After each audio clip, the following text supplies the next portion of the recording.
കോൺഗ്രസിനെ ശക്തിപ്പെടുത്താൻ ഹൈക്കമാൻഡ് എടുത്ത തീരുമാനം കൂടുതൽ പ്രശ്നങ്ങളിലേക്ക് പോകുന്നു.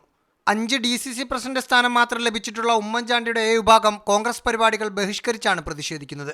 സഹകരണ വിഷയത്തിൽ ഡൽഹിയിൽ നടന്ന പരിപാടിയിൽ പങ്കെടുക്കാതിരുന്ന ഉമ്മൻചാണ്ടി KPCC സംഘടിപ്പിച്ച പട്ടേൽ അനുസ്മരണത്തിൽ നിന്നും വിട്ടുനിന്നു. ഇന്നലെ തിരുവനന്തപുരം DCC പ്രസിഡന്റ് നെയ്യാറ്റിൻകര സനൽ ചുമതലയേറ്റ ചടങ്ങിൽ VM സുധീരനും രമേശ് ചെന്നിത്തലയും പങ്കെടുത്തപ്പോൾ ഉമ്മൻചാണ്ടിയുടെ അസാന്നിധ്യം നിഴലിച്ചു നിന്നു. ഒരു കേന്ദ്ര നേതാക്കളെയും നേരിൽ കണ്ടിനി പരാതി പറയേണ്ടെന്നാണ് ഗ്രൂപ്പിനുള്ളിൽ ഉണ്ടായിരിക്കുന്ന തീരുമാനം.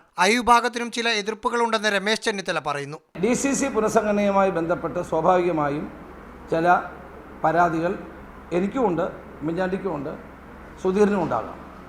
അത് ഞങ്ങൾ പറയേണ്ട സ്ഥലങ്ങളിൽ പറയും. ഇന്ന് നടത്താൻ ആലോചിച്ചിരുന്ന രാഷ്ട്രീയകാര്യ സമിതിയിൽ പങ്കെടുക്കില്ലെന്ന് ഉമ്മൻചാണ്ടി അറിയിച്ചതിനെ തുടർന്ന് മാറ്റിവെച്ചു. വിഭാഗത്തെ അവഗണിക്കാൻ ഉദ്ദേശിച്ചല്ല DCC പ്രസിഡന്റുമാരെ തിരഞ്ഞെടുത്തതെന്ന നിലപാട് ഹൈക്കമാൻഡ് VM സുധീരൻ വഴി നേതാക്കളെ അറിയിച്ചിട്ടുണ്ട്. റാഹിസ് റഷീദ്, മീഡിയ 1, തിരുവനന്തപുരം.